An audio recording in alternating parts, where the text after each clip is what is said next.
Perkenalkan, nama saya Surya Gumilang MD Storusmane dengan NIM 20020300016 dari Prodi Budaya Perairan. Di sini saya akan menjelaskan tentang penentuan lokasi budidaya keramba jaring apung di perairan Teluk Perigi, Kabupaten Trenggalek dengan pendekatan sistem informasi geografis. Budidaya keramba jaring apung. Yang pertama, keramba jaring apung merupakan wadah pemeliharaan ikan terbuat dari jaring yang berbentuk segi empat atau silindris dan diapungkan pada permukaan air dengan menggunakan pelampung dan kerangka kayu, bambu, atau besi, serta sistem penjangkaran. Yang kedua, lokasi yang biasanya dilakukan untuk usaha budidaya hasil laut dalam KJA adalah perairan yang relatif tenang, terhindar dari badai dan mudah dijangkau.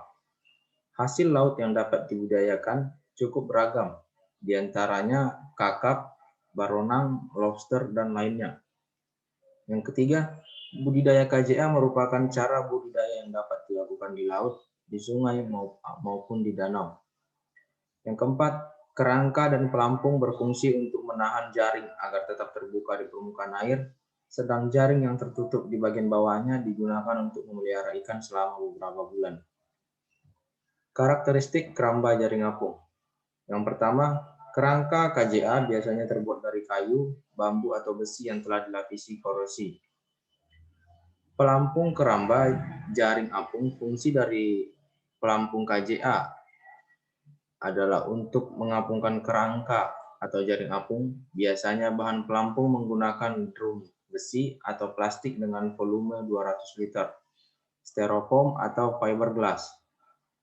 Yang ketiga, pengikat dan pemberat keramba jaring apung tali pengikat yang berfungsi untuk mengikat kerangka, jaring, dan pemberat keramba jaring apung biasanya menggunakan bahan kawat, tambang, atau besi beton dengan ketebalan 5 hingga 10 mm.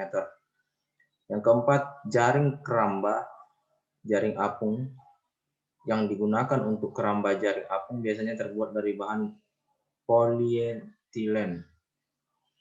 Parameter pendukung budidaya keramba jaring apung. Yang pertama ada turbiditas atau kekeruhan, merupakan salah satu faktor lingkungan utama yang mempengaruhi lokasi budidaya keramba jaring apung karena memengaruhi jumlah cahaya yang masuk ke dalam perairan yang diperlukan tumbuhan atau fitoplankton untuk berfotosintesis. Yang kedua, suhu permukaan laut. Yang ketiga, kedalaman. Kedalaman yang sangat sesuai untuk dilakukan budidaya perikanan dengan keramba jaring apung adalah sekitar 10-20 meter. Yang keempat ada salinitas. Yang kelima ada kecepatan arus dan angin. Yang keenam ada oksigen terlarut.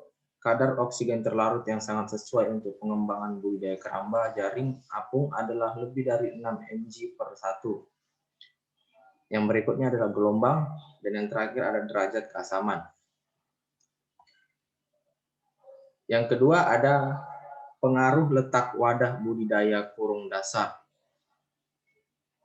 dan kurung lepas dasar terhadap pertumbuhan dan kelulus hidupan kepiting bakau. Yang pertama, kepiting bakau merupakan salah satu sumber daya perikanan bernilai ekonomis tinggi dan potensial untuk dibudidayakan.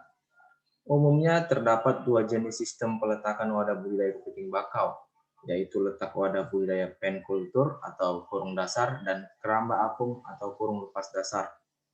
Yang ketiga ada budidaya sistem wadah budidaya penkultur, merupakan sistem budidaya kepiting dengan prinsip peletakan kurung dasar.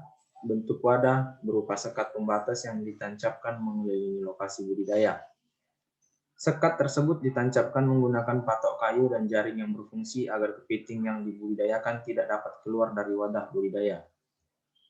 Dan yang terakhir ada keramba apung dapat dibuat dari bambu atau keranjang plastik yang dipasang pada kolom perairan.